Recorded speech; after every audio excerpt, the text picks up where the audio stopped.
So this here is literally our dream house. This is called the Villa Los Angeles. Hi guys, and welcome back to my channel. Thank you so much for watching. This has been a very wanted YouTube video, our move to Spain, which we're really excited to talk about because this is something that's like still kind of happening. You guys know we only bought our apartment officially like 3 weeks ago, so it's all still very new and fresh, and even though we've lived here for like 10 months now, we still feel like so super excited, grateful, blessed. Too blessed to be stressed. We just feel so good to be living here basically. We are doing a 3-part vlog today. We're going to be showing you around our neighbourhood in Marbella. Also going to take you around our apartment in its current form before we start renovations. And we are also going to be answering lots of your questions on kind of the process of moving to Spain, how we found it, what we like most about it, the pros and the cons, etc. And I actually have some makeup on today, you'll be pleased to know. We are super blessed to live in a really beautiful area in Marbella. When we first started moving here, a few people, when we said where we live, they were like, oh my god, like that is such a lovely area. Just kind of happened by chance, didn't it? And now, honestly, we've looked at so many different places and we've seen nothing as nice as how we feel about this place. And I'd like to show you some of the houses out here. And welcome to our neighbourhood. I've got my mask here in case people come by. Like literally, the sea is there. This is like the Beverly Hills of Marbella. It's just unreal. As you go further up the hill, the properties get bigger and bigger, more expensive, more wild. I feel like I'm on Sunset of Beverly Hills, selling you the dream. The mountains are like one of the biggest selling points. They're just absolutely stunning. Like waking up to that is so therapeutic, and we have such a great view of it. You can see villas like either side, just absolutely incredible, and everything's super secure, barriered off, so like you have to be let in by these like little gates. So we're gonna go all the way to the top. My poor heart, because there's literally amazing villas up there. Some of them are like really extravagant. This is like the dream. So our 5 to 10 year plan consists of definitely living up here. So let's take you to our future neighbourhood.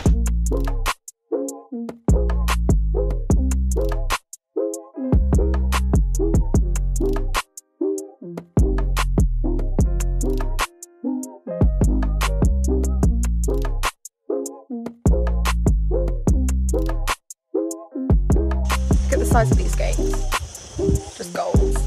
Imagine pulling up and being like, it's my house, this is where I live.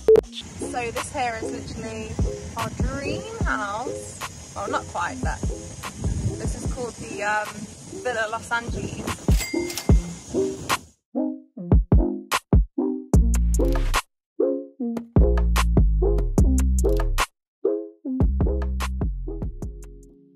Welcome to our apartment tour. So today I'm going to show you where we live. This is the garage and the car park. Our car parking space is just there, which is very small. Say hello to everyone. So as you come into the apartment, it's very modern and luxury. As you know, we're going to do some renovations on it. For now, it is still very gorgeous. So this is our little bathroom. There's a lot of print and stuff in here, which we think is really cool. It's obviously not our taste and what we'll keep, but it looks really cool. I don't really have any plans for this little room yet, but this is kind of the bathroom that guests will use. A little bit of wardrobe space, but we won't do those kind of boring bits. One thing we're really looking forward to doing is getting rid of the wood colour, because that's just so not our taste. I'm going to take you through to our spare bedroom. So this spare bedroom has its own ensuite and also a lot of wardrobe space. Little bathroom here.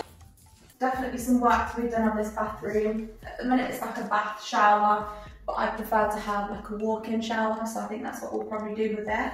But it's nice enough for now.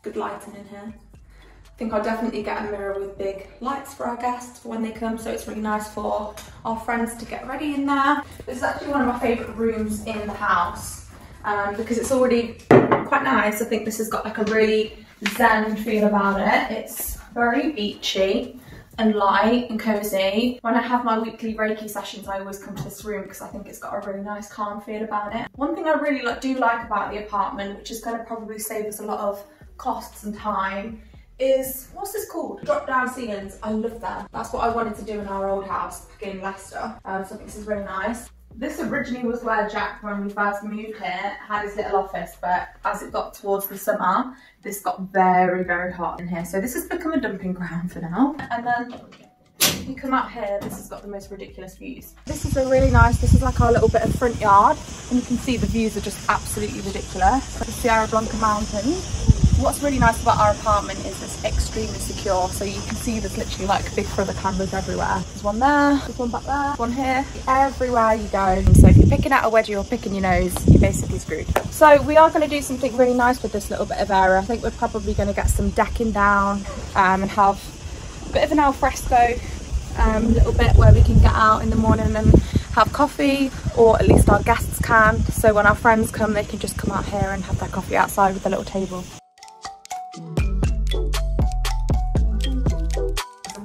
Actually really like to do is have this kind of bit more open so that our guests can actually see more of the view when they're in bed and when they wake up.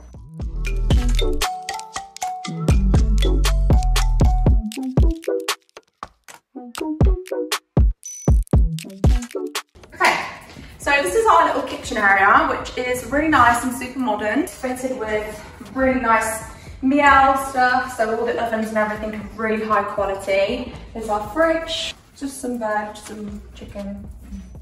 We really need to go food shopping. So something I do like about the drawers and stuff here is maybe not that one, but they are, I mean, we've got some stuff that's in the washing machine, but there is some really cool stuff.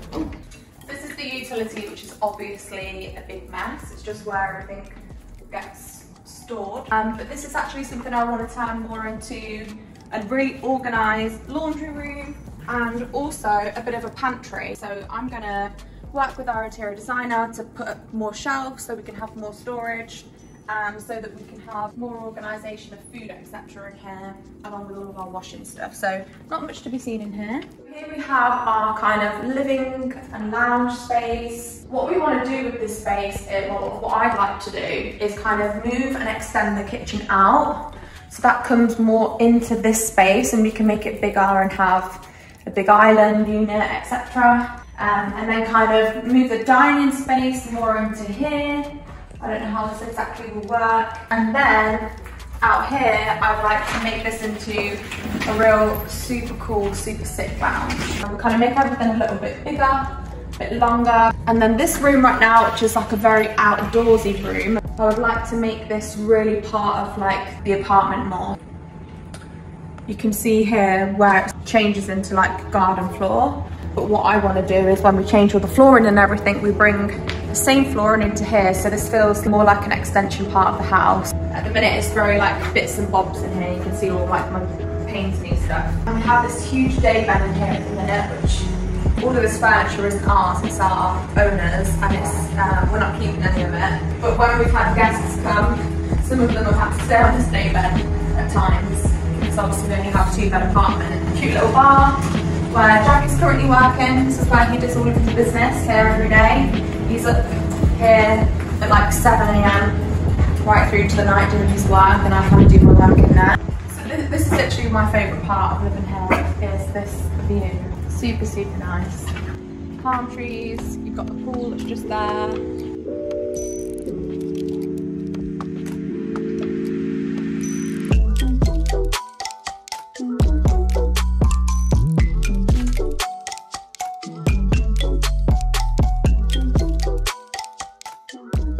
This is our bedroom, which again, like none of this is our own furniture or bedding or anything. This is all the previous owner, so it's obviously not to our taste yet. So this room again, I love the drop down ceilings. I also love that this goes directly out to the terrace. It would be super nice in the morning to kind of see a beautiful room from bed and to see those views as well.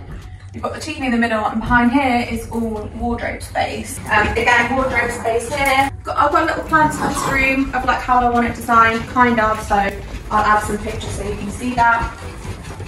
You are literally the biggest show off in the world, buddy. And then the final room of the apartment is our ensuite. This is perfect for us right now. We've got a bath and a really lovely big walk-in shower.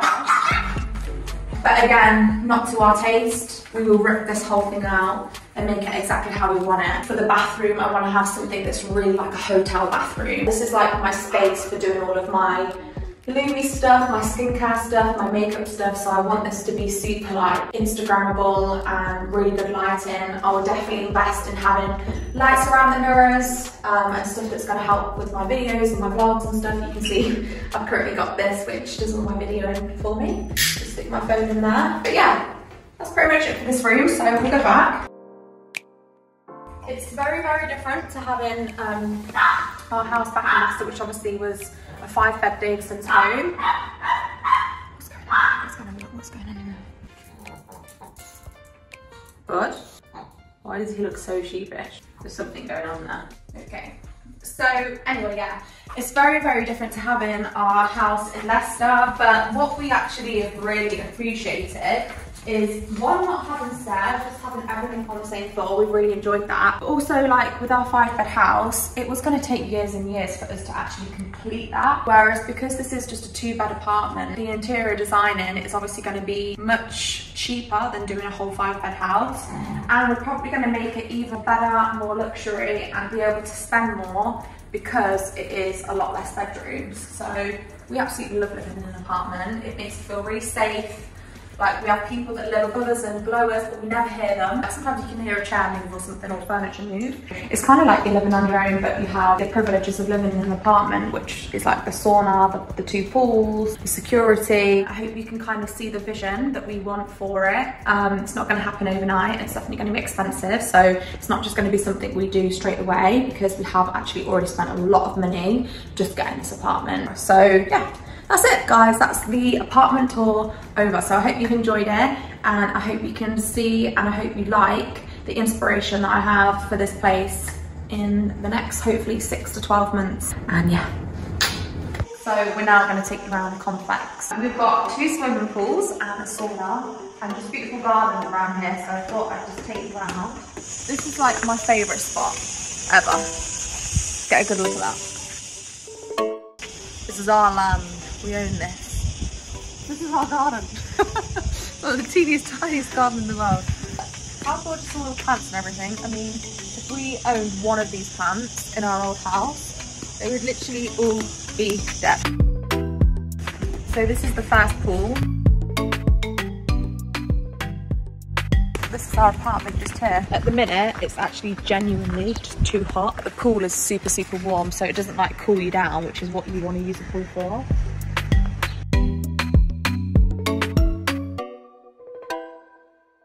I don't actually think we can show you the sauna rooms because I think they're shut for coronavirus. But this is where the changing rooms, gorgeous showers and sauna are, but we can't go in there anymore. So that's that. So one thing that we really, really love about where we are in this complex is that the gardens are so well looked after. There's like 3 or 4 like in-house gardeners. They're literally in our garden probably 3 times a week, trimming the hedges and all sorts.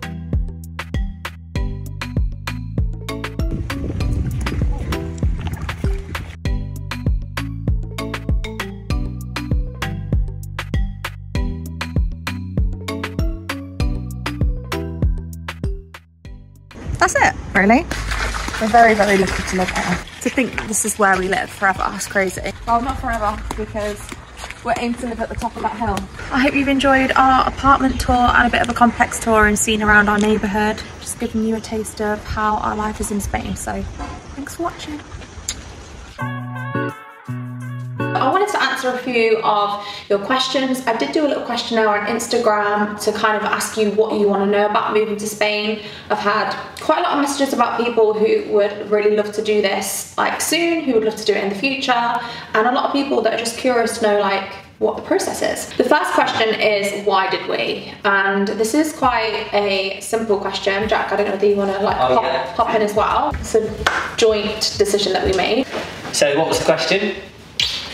So the first question was, why did we move here? I'll just start with, we came for a month simply in July for like an extra long holiday. We hadn't had a holiday right the way through like 2019, and then we just decided we wanted to do a longer one. We didn't go there for like a 4-week holiday. We went there to go and work and live our normal life. Yeah. We had got an opportunity from a friend who gave us a really good price on his property in Marbella. We liked the idea of Marbella anyway, so let's give it a go. It's so funny.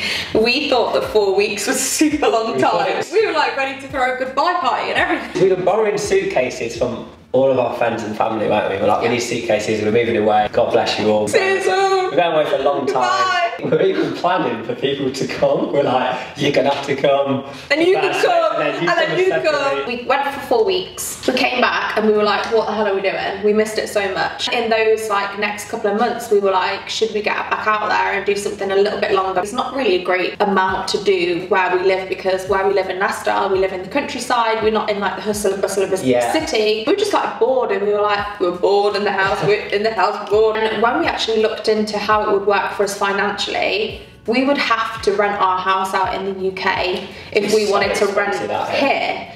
There was no other way for it. We then realised that basically people are only going to rent our property in the UK for a year. It's not a holiday home, so we had to just rent ours out, rent here for a year, and then pay the extra difference to get the property here. So we then decided on a year, which was a big thing, and it all just kind of went like fate, really. I truly believe in everything happens for a reason, and like what's meant to be will be. And literally we put our house up for sale. We had a few people up for rent. And it was on like a website called Open Rent, and it must have cost like £20 just to see if people would pay what we were looking to get. I had a few people come like straight away to say like they wanted to view it, and then literally the first person who came around the house to view it said, yeah, I'll take it. So then we were like, okay, like we need to basically pack up and get out. Jack's mum and dad kindly said that we could go and stay there for a little bit before we could move out here. And then we moved out here, and I basically asked like, what's the like right move equivalent of Spain? And it was something called Idealista. I booked a flight because we didn't want to spend the cost of both of us flying out. So Taylor picked the choices. I booked in maybe 6 or 7, starting from like cheaper to getting more expensive. I met this woman. She got recommended to me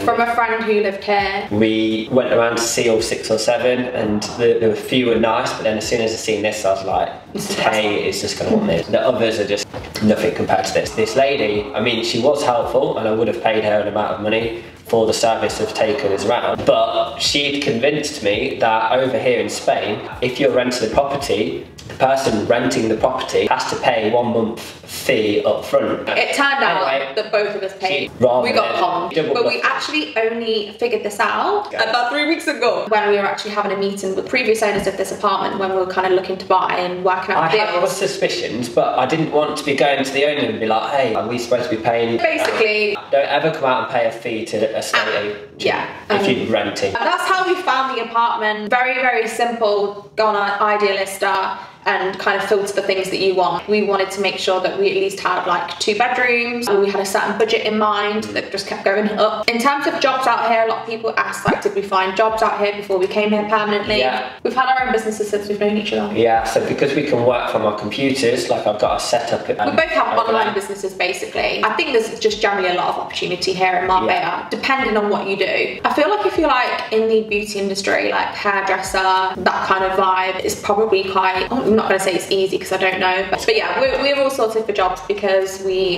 have our own businesses. Do we speak Spanish? Hola! Desbolsa. That means you want 2 bags at the shop. Por favor. No, we don't speak Spanish. We are going to like maybe have lessons. We're definitely going to learn it. It's definitely on our goal board. Okay, so what's it like with the dogs out here and how have they adjusted? They're so much better adjusted here now we're here permanently. They're fully settled in here. They love it. For them it's the same as when we were in the UK. We both worked from home when we lived in the UK, so they're just with us all the time. The main thing that like people probably ask is the travel part, like how did we get them over here and what would you recommend? The first time when we came in July, for the 4 weeks, flew them over. And it was an absolute disaster. It was horrendous. It cost so much money for a start. By the time we got 3 dog passports, which I guess you need anyway. And they had to have their vaccinations. Vaccinations, the flights, you need special flights. So I think it worked out about £800 per dog to get them there and back. That was like 2,400 plus the passport. And we had to change our flights to the more expensive flights. Yeah. So by the time we were done, it was like £3,000. Which is just a joke. We'd never spent 4 weeks away from our dogs. But they've adjusted really well now. It's perfect for them. Like we live in an air-conditioned apartment, so they never never hot in here. The only difference is that we can't just walk them through the day. You've either got morning or evening, because in the winter obviously you can, but at the minute it's just too hot for them. It would be unbearable for them. You say, how was the flight? Well, when we got them off the other side of the flight, they looked like they'd been in a 15-day bender. Eyes were popping out, they looked dehydrated. We were so scared. And it also was a nightmare trying to find them when we got out of the airport. We thought when we got off the flight that someone would be there like, I've got Kiki Boo and Buddy for you, here's your dogs. But no, we had to go and find like a cargo warehouse. It was probably like 3-4 hours after our flight had landed that we actually managed to find the dog. They'd bust them, they'd be sat in those crates like pre the flight, on the flight, and then whilst they were waiting for us. I think it worked out like 10-11 hours. The flight was a no-no for us when we knew we were gonna come out here again. It was just a nightmare, the whole thing. Like, we just shouldn't have took them from the beginning. At least we've learned that we probably wouldn't ever fly the dogs again. So we drove down this time, which was fine for the first day. If you have chihuahuas or small dogs, it doesn't take them much to get super anxious. After day 1 he was fine, and then day 2 he knew what was coming, and he was sat there like eyeball pulse to like look. And that's the noise that he was making the whole time was. And it was getting louder and louder. And then he'd go through the face and and we were like, oh my god, he's stopped now, and then he went. And we were like, oh. we had like 36 hours to go. I was like, oh, I can't do it. Because we were panicking, thinking, oh my god, like his heart must be going 10 to the dozen, he's anxious, he's feeling ill. Every hour we took him for like a 15-minute walk. Let him have a bit of space and he'd be fine. And then as soon she'd go, you alright? Yeah, you good? You ready to go in? Yeah, put him in the car. And like, he'd get in the car and we'd be driving off for the first 2 minutes, and then all of a sudden in the back you'd hear, and we were like, no! So the journey took like 3 days. I mean, I don't think the dogs probably in their lifetime were going to go back to the UK. No. Question about the car. If you have an English plated car in Spain, you can drive it over here for 6 months. Then after 6 months, you have to register it as a Spanish car, and I think it's like 20% of the value in tax, and then another 20% of the value to like their Spanish DVLA. Which we were not going to do. We had it here for 6 months, and then we sent it back on a truck, which cost about £1,000. Yeah, and we've decided over here that, well, at the minute, we're just going to get a really small, cheap car. Yeah, a car got like keyed, it got the window smashed. Oh my god, why are they trying to smash the window? Oh, that's because there's a Gucci bag on the seat. There's basically over here, the car park spaces are so small, it's just carnage. The car that you probably see us dart around in, we're just renting that. It's costing us a lot of money to rent, so we are going to have to decide soon what we're going to do. Okay, so is it more expensive to live here, and how does like buying a house work? It definitely is more expensive to live in Marbella if you compare it to living in Leicestershire or the countryside. Marbella is identical to prices to London. If you're actually buying a house over here, it's not worth it in terms of money or an investment or anything like that. You pay 10% stamp duty. So in the UK, let's say you bought a £500,000 house, in the UK you probably pay like maybe £15,000 stamp duty. Over here you pay 10%, so that'd be like £50,000. Like electricity is like 3 times the price. Capital gains as well, like if you sell a house and it's gone up in value, you pay like 30% tax on the gain of the profit. In terms of your salary, like you get taxed more over here. But how we weighed it up is we enjoy living here so much more, so for us it's worth it. And then also when we came to buy the house, the deposit we had to put down was ridiculous. In the UK I think it's like, I don't know, between 5 and 15% to put on a deposit on the house. Over here it's like a minimum of 30%. Another question is, are we residents? So yeah, we applied to be residents. It's just changed because of Brexit. We paid this lady who's really helpful, that's sorting out the residency for us. You can do all the forms yourself, but we just literally had no idea. We're waiting on that now. You can actually live in Spain for up to 6 months and still be classed as a UK resident. As soon as you go over 6 months, you then are a tax resident, and then you have to apply for Spanish residency. I think this is the last question now. Whereabouts do we live? So we live literally above Marbella town. Yeah. We didn't know that there was actually Marbella town and Portobellonis, whereas Portobellonis is like where it's touristy, and then Marbella town, which is about 10 to 15 minutes away, is like the actual Marbella town, busy all year round with like local people that live there. And we live literally like 2 minutes above Marbella town. There's obviously loads of questions, but what we would like to do to help you guys if you're thinking about making this move for yourself is, if we haven't answered any of your questions, then you can just pop them in the comments below. Myself and Jack will help you in any way that we can. For me, like, what's meant to be will always be, and this has just worked out so perfectly for us that it's been amazing. Yeah. We're so grateful and so lucky to live here. We have to work hard to maintain this lifestyle as well. Like, we're not multi-millionaires, we're both still young and working on building our businesses. I would definitely recommend it to anybody moving to a warmer country, whether it's here in Marbella or not particularly in Marbella but in Spain. I definitely recommend it.